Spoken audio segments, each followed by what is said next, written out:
కోర్టుకు టైం అయింది. అమ్మగారు ఎక్కడికి వెళ్ళారో వెళ్ళి తీసుకు.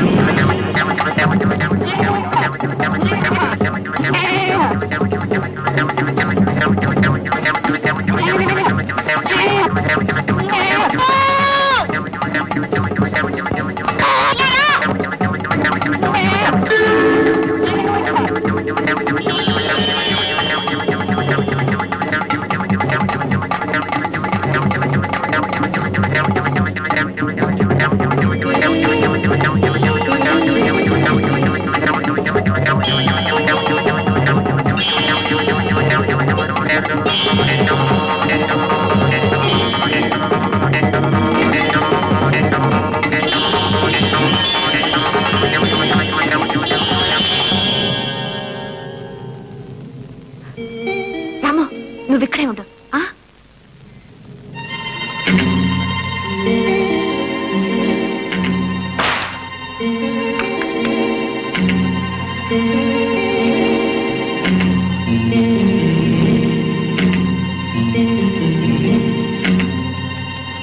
రాము, ఇదిగో దీన్ని తీసుకుపోయి పోలీస్ స్టేషన్లో ఇచ్చేసాయి. పోరా.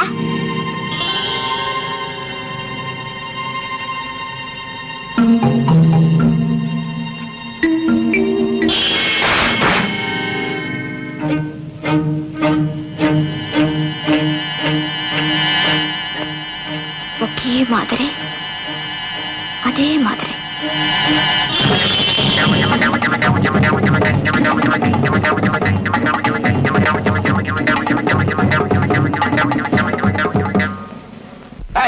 ఎవరు దీన్ని లోపలికి రానిచ్చింది?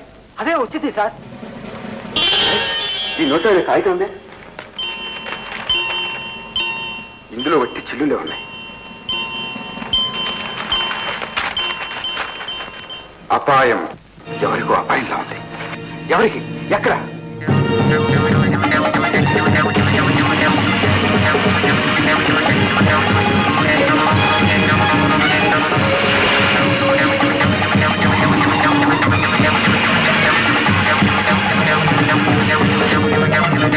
గిరి, కోర్టుకు టైం అయింది. దీన్ని జాగ్రత్తగా చూస్తుండు. జాన్ చటక్.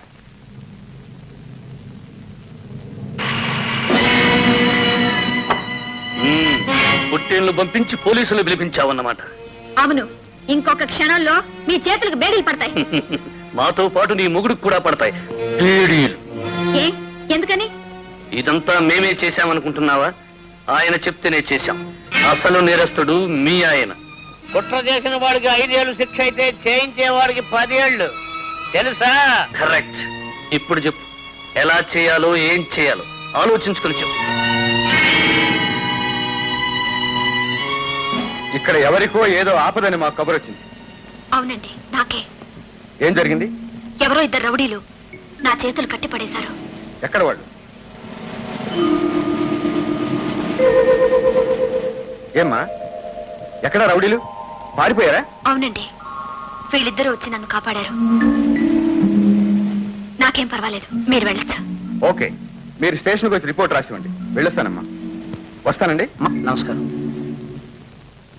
హరి, నా భర్త కోసం నిన్ను కాపాడాను. బతికిపో. రాము.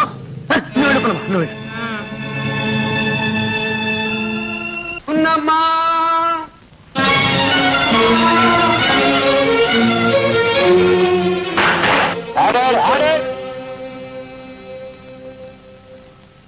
నమస్కారం అయ్యా, నేనే పున్నమ్మను. మీ తరఫున వాదించడానికి వకీళ్లు ఎవరూ లేరా? మొగుడు పెళ్లాల మధ్య తగాదాలో 3వ మనిషి ఎందుకయ్యా? ఆయన్ని విచారించడానికి నాకు అనుమతి ఇవ్వండి. అడగాల్సిందేదో నేనే అడుగుతాను. All right, proceed. Mister Vijay Kumar.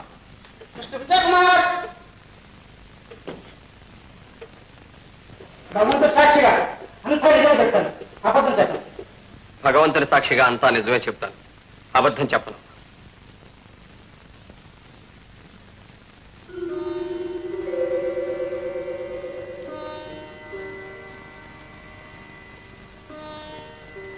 మీ పేరు? విజయ్. మీకు పెళ్ళైందా? అయింది. బ్రతికించారు. పెళ్లి కాలేదని చెప్తారేమో అనుకున్నా. మీ భార్య పేరు? పున్నమ్మ. పర్వాలేదే, భార్యను మరిచిన భార్య పేరు గుర్తుంచుకున్నారే. ఆ సరే, మీకెంతమంది బిడ్డలు? ఒక్క బిడ్డే. పిల్ల పిల్లాడా? పిల్లాడని విన్నాను. భేష్. భార్యని తెలుసు, భార్య పేరు తెలుసు. ఆ భార్యకు పుట్టిన బిడ్డ సంగతి మాత్రం తెలియదు. విన్నారు అంతేనా? అయ్యా, ఇది కాస్త రాసుకోండి. సరే, ఎప్పుడు విన్నారు? యువర్ ఆనర్, ఈ కేసుకు ఈ ప్రశ్నకు ఏమాత్రం సంబంధం లేదు. ఎందుకు లేదు? ఆయనకు ఆయన సంసారానికి ఏ సంబంధము లేకపోబట్టే ఈ కేసు వేయాల్సి వచ్చింది. అందుకే ఈ ప్రశ్న వేశాను. Objection over ruled. విచారణ కానివ్వచ్చు. మీ పిల్లాన్ని గురించి ఎప్పుడు విన్నారు? నేను వేరుగా ఉన్నప్పుడు. ఎందుకు వేరుగా ఉండాల్సి వచ్చింది? నువ్వంటే నాకు ఇష్టం లేదు కనుక. ఓహో, నన్ను చూస్తేనే చాలని, నాతో మాట్లాడితేనే చాలని పొలాల్లో చెరుకు తోటల్లో నా వెంట పడ్డది ఇష్టం లేకేనా? అప్పుడున్న ఇష్టం ఒక బిడ్డను కన్న తర్వాత లేకపోయిందా? ఏమిటి కారణం? మీ నాన్నగారు అంటే మా మామగారు మీకెన్ని లక్షల ఆస్తి ఇచ్చి వెళ్ళారు? సుమారు 30 లక్షల ఆస్తి. ఇప్పుడెంత ఆస్తి ఉంది? 10 లక్షలు. అంటే 20 లక్షల ఆస్తి ఖర్చు అయిపోయింది. ఏం చేశారు? ఏదైనా వ్యాపారం చేశారా? లేదు. పోనీ దాన ధర్మాలు చేశారా? లేదు. మరి ఎలా ఖర్చయింది? ఏ ఎందుకలా కంగారు పడతారు? చెప్పండి. నేను చెప్పనా? తాగుడుకు తందనాలకు తగలేశారు. అవునా కాదా? నా ఆస్తి నా ఇష్టం, ఎలాగైనా చేసుకుంటాను. ఆ అధికారం నాకుంది. అధికారం మీకొక్కరికే కాదు, మీ వారసులకు కూడా ఉందని వీల్నామాలో ఉంది. అవునా? అది అది ఉందా లేదా? అయ్యా, ఇది రాసుకోండి. మీ నాన్నగారి ఆస్తి మీద మీకు అధికారం ఉన్నట్టే తాతగారి ఆస్తి మీద మనవడికి అధికారం ఉందా లేదా? ఉంది. అలాంటప్పుడు వాడి వాట ఆస్తిని ఖర్చు పెట్టే అధికారం మీకెవరిచ్చారు? వాడు నా కుమారుడు, నేను వాడి తండ్రిని. ఆ మాత్రం బాధ్యత నాకు తెలుసు. బాధ్యత? అంత బాధ్యత ఉన్న మనిషి కొడుకు పుట్టాడని తెలిసి కూడా ఒక్కసారైనా వచ్చి వాడి ముఖం చూశారా? ఎవరో వద్దని సలహా ఇచ్చుంటారు. మీ అవసరం కోసం, ఆ నెక్లెస్ కోసం ఇంటి వాకిల్ దాకా వచ్చారే. ఒక్కసారి లోపలికొచ్చి బిడ్డను చూసి పొమ్మని ఎంతో బతిమాలాను. వచ్చారా? బిడ్డను పెంచే బాధ్యతను తుంచుకొని ఉండొచ్చు, కానీ చూడ్డం కనీసం ఒక తండ్రి బాధ్యత కాదా? మీరా బాధ్యత తెలిసిన మనిషి. ఇంకొకసారి అలా అనకండి, ఎవరైనా వింటే నవ్వుతారు. Order order. మనకు పెళ్ళే ఎంతకాలమైంది? 3 ఏళ్ళు. మనం కలిసి ఎంతకాలం కాపురం చేశాం? 2 ఏళ్ళు.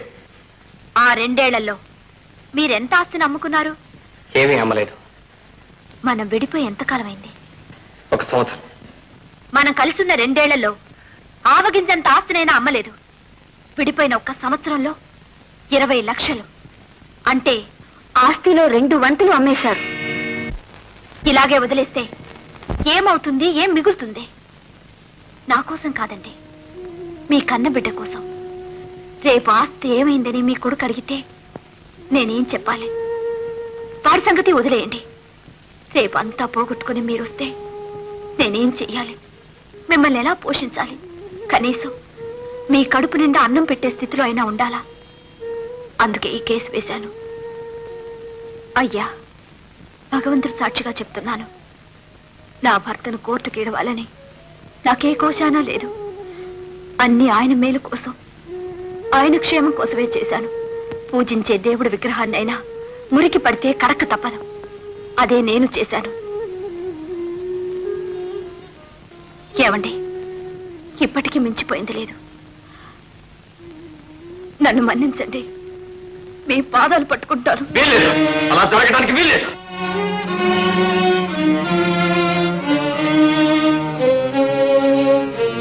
మిస్టర్ వరదాచారి. యువర్ ఆనర్, ఇంత విన్న తర్వాత అడగాల్సింది ఏం లేదు. సరే, తీర్పు రేపటికి వాయిదా వేయబడింది.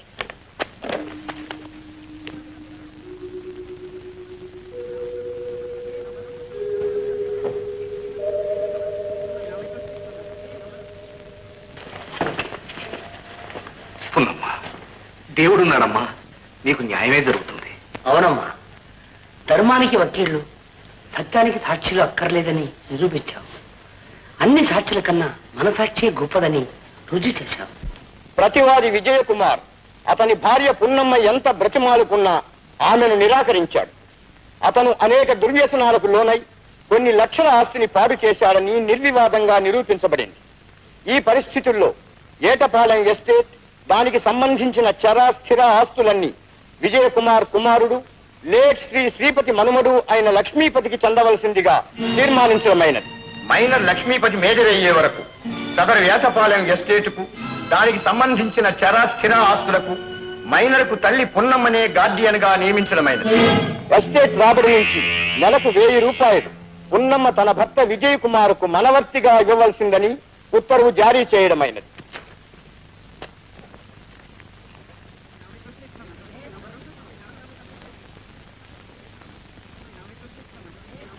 విజయ్, ఏ అయ్యేదాకా ఆగమను.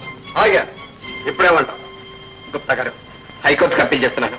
దయచేసి అప్పుడు దాకా ఆగండి. చాలేవయ్యా, నీకే హైకోర్టు సుప్రీంకోర్టు అంటూ పోతూనే ఉంటాం. నన్ను నీతో పడమంటావా? అదే వీలే. ఇది ఫోర్జరీ కేసు. 24 గంటల్లో డబ్బు చెల్లించావా సరే, లేదా నిన్ను అరెస్ట్ వారెంట్ చేస్తాం. రమణ, రమణ, ఏమ్మా? ఆ దివాళా తీసిన విజయ్ వస్తే లోనికి రానివ్వద్దు. ఏమిటి? నేను దివాళా తీశానా? అవును. ఏమన్నా? ఆస్తంతా దిగమింగి ఇప్పుడు నా దగ్గర పైసా లేదని నన్ను దివాళా కోరంటావా? మళ్ళీ మళ్ళీ ఇలా ఎవరి కప్పులో కూర్చకుండా వద్దు, వద్దు, నన్ను చంపద్దు. నీ ఆస్తిని కాజేసింది, నీ ఐశ్వర్యాన్ని మింగేసింది నేను కాదు, ఆ హరిగాడు. అరే, అవును, కేవలం నాకు నెల ఖర్చులు ఇచ్చేవాడు అంతే, నాకేం తెలియదు. మరి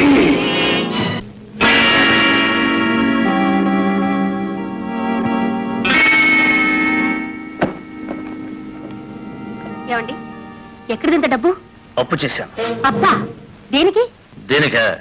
ఏమండి చెప్పండి. మీ అన్నయ్య సేట్ దగ్గర అప్పు చేసి ఆస్తిలో 2 వంతులు తాగి తందనానాడి కుటుంబ గౌరవాన్ని నాశనం చేశాను. ఆ ఆస్తిని విడుదల చేయడానికి అప్పు చేశాను. అబద్ధం, పచ్చబద్ధం. అన్నయ్య, నీచుడా, అప్పు చేసావా? నిజం చెప్పు, ఎక్కడిది డబ్బు, ఎవరిది డబ్బు? రాధా, నువ్వు అనుకున్నట్టు వీడు దేవుడు కాదు, ఈ ఇంటి గౌరవాన్ని నిలబెట్టడానికి వచ్చిన మహానుభావుడు కాదు, దుర్మార్గుడు, మేకవని పులి. అన్నయ్య, ఎవరు నువ్వు అంటున్నది? నీకేమైనా మతిపోయిందా? ఇన్నాళ్ళు మతిపోయే ప్రవర్తించాను, ఇప్పుడే తెలుసుకున్నాను. వీడిని నిన్ను అప్రదిష్ట నుంచి కాపాడటానికి కాదమ్మా పెళ్లి చేసుకుంది, ఈ ఆస్తి కోసం, ఐశ్వర్యం కోసం. వీడి అసలు రంగు ఇప్పుడే బయటపడింది. అన్నయ్య, చాలు నీ నిందలు. కేసులో ఓడిపోయావు, నోటుకొచ్చినట్టలా వాగుతున్నావు. Correct Radha, correct. మీ అన్నయ్యకు నిజంగా పిచ్చి పట్టింది. ఇలా వదిలేస్తే ఏమైనా చేస్తాడు. ఏం కూర్చావు? నిన్ను గారు. నేనే. గుప్తగారు, విజయ్ మీ డబ్బు చెల్లించాడు. అరెస్ట్ వారెంట్ తెచ్చారా? వెంటనే మీరు జైల్లో పెట్టించండి. అవసరం లేదు. విజయ్ గారి భార్య నా బాకీ మొత్తం చెల్లించారు. ఆ విషయం చెప్పడానికే వచ్చాను. వెళ్ళొస్తాను. విన్నావా రాధా? నా భార్య నా అప్పు తీర్చింది. అదే నీ భర్త నన్ను జైలుకి పంపించాలని చూశాడు. ఎప్పటికైనా తెలిసిందా ఎవరు ఏమిటో? ఎవరేమన్నా, చెడిపోయిన నన్ను కడుపుతో ఉందని తెలిసి చారదీసి పెళ్లి చేసుకున్నాడు. ఆయన దేవుడు కాదు రాధా, కానే కాదు. నిన్ను చెరిచింది ఆయనే, నిన్ను గర్భవతిని చేసింది కూడా ఆయనే. అబద్ధం. నీ భర్తకు నాకు చెడిందని తెలిసే ఎత్తు వేశావు. కాదు, రుజువులతో పాటు వచ్చాను. ఇదిగో. అజయ్, నీకెలా వచ్చింది? సుందరం,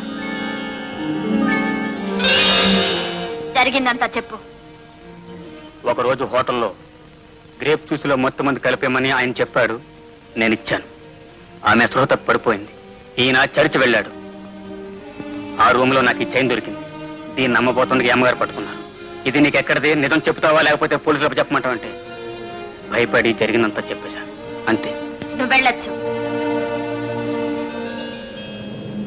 ఇంత చేసి ఏమీ తెలియనట్టే. అంతేకాదు, నిన్ను మెట్ల మీద నుంచి తోసింది నీ భర్తే. కాదు, నే కాదు, నే కాదు. రాధా, ఆనాడు నిన్ను మెట్ల మీద నుంచి తోసింది నేనన్నావే, అప్పుడు నా ముఖం చూసావా? లేదు, చీర మాత్రం చూశాను. ఈ చీరేనా? అవును. మళ్ళీ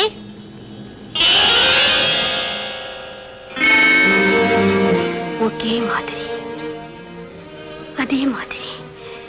ఈ చీర నీకెలా వచ్చింది? హరిగారిచ్చారని మా ఆయన గిరిగారిచ్చారు. దీన్ని కట్టుకుని బయటకు ఎక్కడికి వెళ్ళొద్దన్నారు. అందుకని పెట్లో భద్రంగా దాచిపెట్టాను. ఇది ఏమి కంట పడింది. నిజం చెప్పు, ఈ చీర నీకెక్కడిది? లేకపోతే పోలీసులకు అప్పు చెప్తానన్నారు. అందుకని భయపడి నిజం చెప్పేశాను. నువ్వు వెళ్ళొచ్చు. వకీల్ ఫీజు కోసం నా నగలు అమ్మడానికి వెళ్ళినప్పుడు ఆ సుందరం కనపడ్డాడు. నన్ను కోర్టులో హాజరు కాకుండా ఆపటానికి ఈ హరి నన్ను గిరి ఇంట్లో కట్టిపడేశాడు. అప్పుడు ఆ చీర కనిపించింది. రాధా, ఇప్పటికైనా అర్థమైందా ఎవరు ఏమిటో? ఏమండి, ఇప్పుడైనా నమ్ముతారా? నేనే పాపం చేయలేదండి. నన్ను నమ్మండి, నన్ను క్షమించండి. పూర్ణ, నువ్వే నన్ను క్షమించాలి. ఈ నీచుడు మాటలు విని నీకు చేయరాని ద్రోహం చేశాను. పూర్ణ, వాకిలి వరకు వచ్చి నా రక్తాన్ని పొంచకబట్టిన ఒక్కగానొక్క కొడుకుని కళ్ళారా చూసుకోకుండానే తిరిగొచ్చాను. ఈ పాపాత్మని నువ్వే క్షమించాలి పూర్ణ, నువ్వే క్షమించాలి. అంత మాట అనకండి హరి. పసిబిడ్డ లాంటి మనిషిని, పాలకుండ లాంటి మనస్సును ఎందుకింత పాడు చేశావు? ఆ రోజు నువ్వు నన్ను చెరచాలని ప్రయత్నించినప్పుడు నీకు బుద్ధి చెప్పి మార్చి నిన్ను మంచివాణ్ణి చేశాను. క్షమాపణతో నువ్వు రాసిచ్చిన ఆ ఉత్తరాన్ని నీ మాటలు నమ్మి చించేశాను. అందుకు ఫలితం ఇది. ఏమిటి ఏమిటి అనేది? ఇవన్నీ నాకు చెప్పాలని ఎంతో ప్రయత్నం చేశాను, కానీ మీరు వింటేగా. నిన్ను ఆగండి. ఇంత పాపాన్ని మూటగట్టుకుని ఎక్కడికెళ్తాను? మిమ్మల్ని వెళ్ళనివ్వను, వెళ్ళనివ్వను. ఏమిటి ఏమిటి మీరు చేస్తున్నది? అతన్ని చంపితే మీ చెల్లెలు పర్వాలేదు వదినా. ఈ పాపిష్టి మనిషితో సుమంగలిగా ఉండడం కన్నా చావడమే మంచిది. పాపాత్ముడా, దీంతో నీ పాపం పడ్డింది. నువ్వు బ్రతకూడదు. నిన్ను రాధా, నేను మారిపోయాను. నా పాపాలన్నిటికీ ప్రాయశ్చిత్తం చేసుకుంటాను. నన్ను క్షమించు రాధా. ఉన్నమ్మ, మొదటి నుంచి నువ్వు నా దారిలో ముల్లైపోయావు. నా నేరాలని నిరూపించావు. ఇక నువ్వు బ్రతకటానికి వీల్లేదు. రాధా, రాధా, రాధా, రాధా, రాధా. రాధా